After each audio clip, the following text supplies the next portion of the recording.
Hey guys, welcome to Sippin' and Spillin' with Sid from Through Mississippi.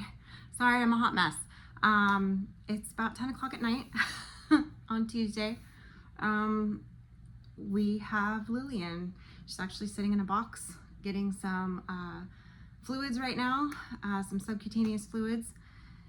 And I happen to have some left from when our livestock guardian dog Nash was in the throes of it, and unfortunately she didn't make it, but I had all the IV stuff still. And I'm guessing, due to her condition,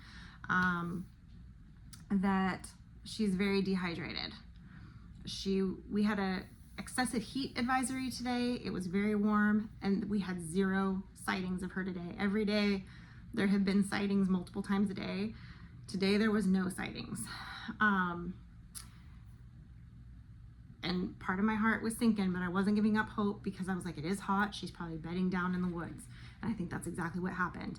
Today, several people went out looking. I went out earlier in the afternoon. Mike went out a little later in the afternoon for like 2 hours and searched. Several of our neighbors did the same today. And one of our neighbors was going down the highway and saw her on the side of the road. And I'm assuming she was laying down on the side of the road. I think they thought she was hit by a car, and she may have been jostled a bit.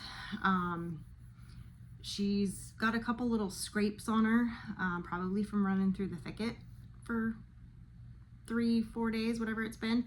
I can't keep track of the days. Let's see. She went missing on Saturday afternoon.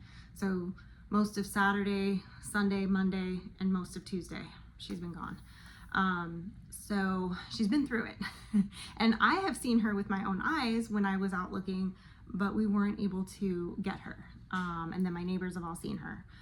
So I've got her hooked up right now on the subcutaneous fluid, and she's perking up a little bit. I'm kind of letting her chill out a bit. I'm not immediately taking her to the ER vet for a few reasons. Number one, the closest ER vet is an hour away.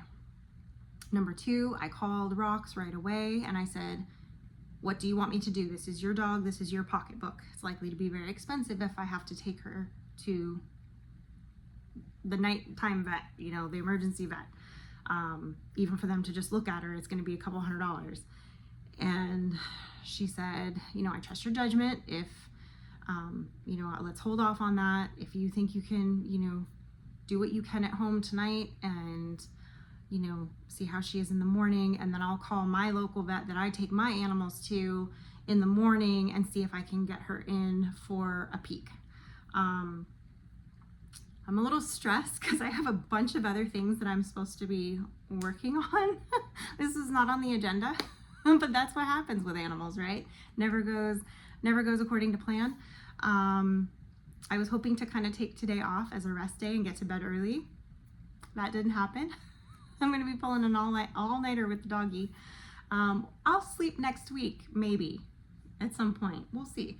I did relax a little bit this afternoon, so, that's one good thing. So I'm relieved that I've got her safe inside. It's just going to be a long night, and try to get her into the vet potentially in the morning, depending on how tonight goes and how she's doing in the morning. She's a fighter. She's a fighter. She evaded all the predators and all the stray dogs that are not so nice. Managed to, we think, avoid all the cars, because she did cross the highway a lot.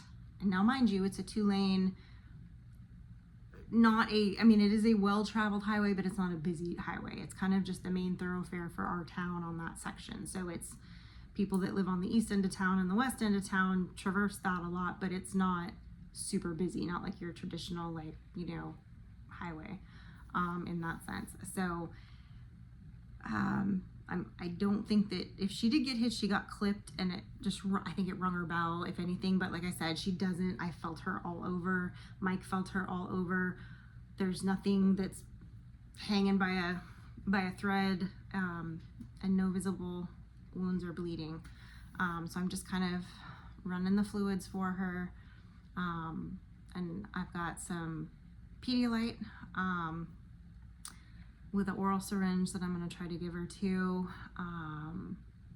She's not interested in food or anything just yet, but we'll try that later when she perks up some more. But just try to keep her comfortable. Just trying to do what I would want done if it was my dog that somebody else had right now, as far as taking care of her goes. So I'm just doing all the things that I would do if it was my baby, because I do feel very attached to Lillian now. I've spent days looking for her. I've enlisted the entire community, neighborhood, county in searching for her, and we got her back. And I was really nervous today when we didn't have a sighting, and I had thrown the live trap in the back of the car, but I had talked to a few people, and this had been my concern too, was that I don't have any of Rox's clothing or any bedding or anything that smells like her. I don't have any of her normal food. I don't have anything that's familiar to put out to help draw her in. So it would basically be putting a trap out with some food that I have and hope that I didn't just catch every barn cat, stray cat, raccoon, skunk, possum in the meantime and have to go back and check the trap. Today I would have had to check it every hour, because it's a small trap. It's big enough for her, but it's a smaller trap, so you can't put like food and water and a blanket and all that. You can't fit all that in there. And all of us in the search party, we'll call it, had been discussing, do we put a live trap out? Some people thought yes, some people thought no. I was kind of leaning towards no, and then Mike was like, yeah, I don't think we should put a live trap out because the odds of you actually catching her in it are so slim. And putting it in a place where she's going to be safe and not just a caged snack if you don't get to her in time.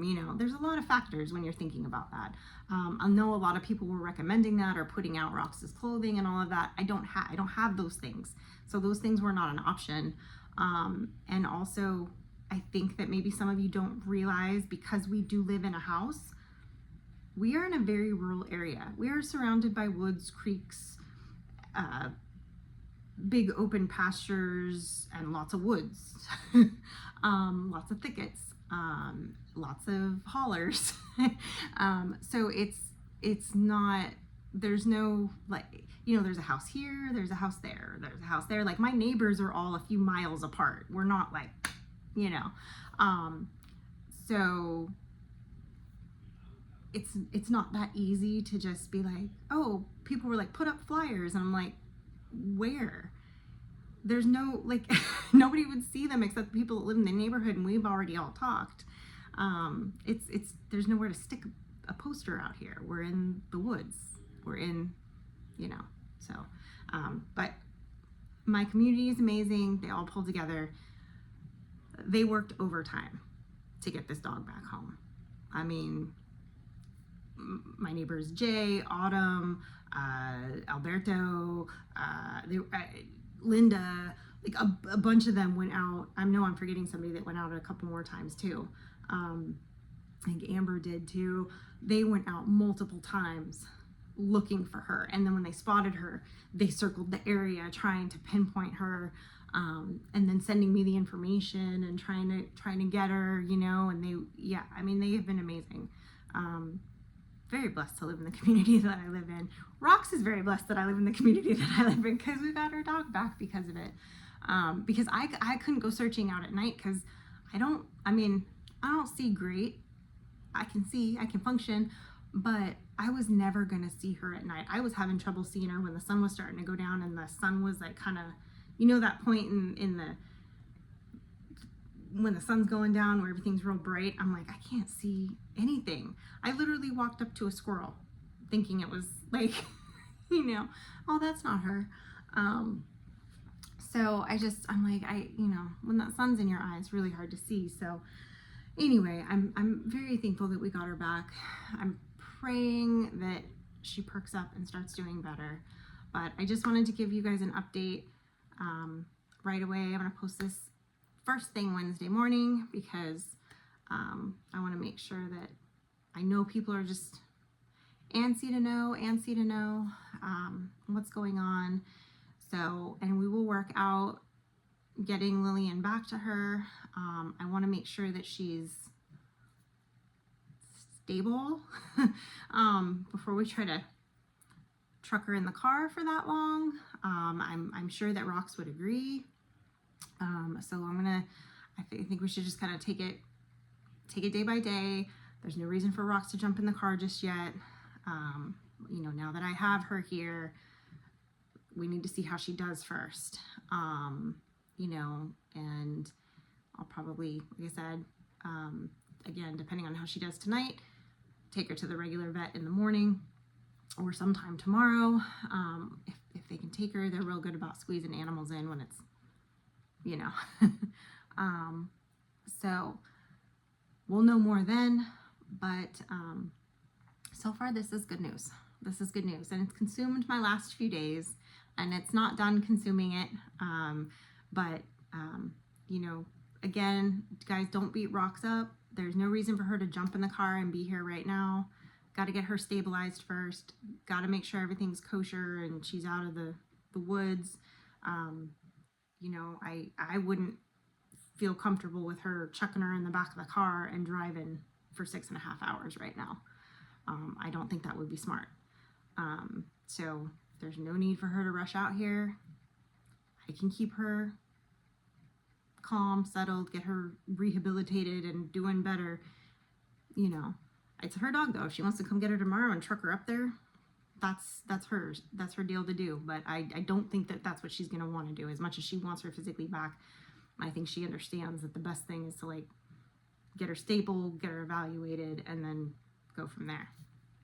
So don't beat her up about why aren't you down here. It is what it is. We've got it under control. This is not my first rodeo with a sick dog or a dog that needs doctoring, or animal for that matter. I have doctored them all. Hooves, feathers, paws, you name it. I have doctored it. So this is just one more to add to the list, really. So that's it. That's the update for now. We do have our live, as you guys are seeing this today, we do have our Wednesday Night Live tonight. So I will be giving you guys another update on whatever transpired between now and then. And hopefully it'll be nothing but good news. I'm very hopeful that will be the case. So just keep praying for Lillian, and we're just gonna get through it. We're gonna do the best we can. So anyway, guys, I appreciate you guys. I hope you all have a blessed rest of your day. We will see you tonight on our live on 3 Mississippi. And as always, stay blessed and safety's off.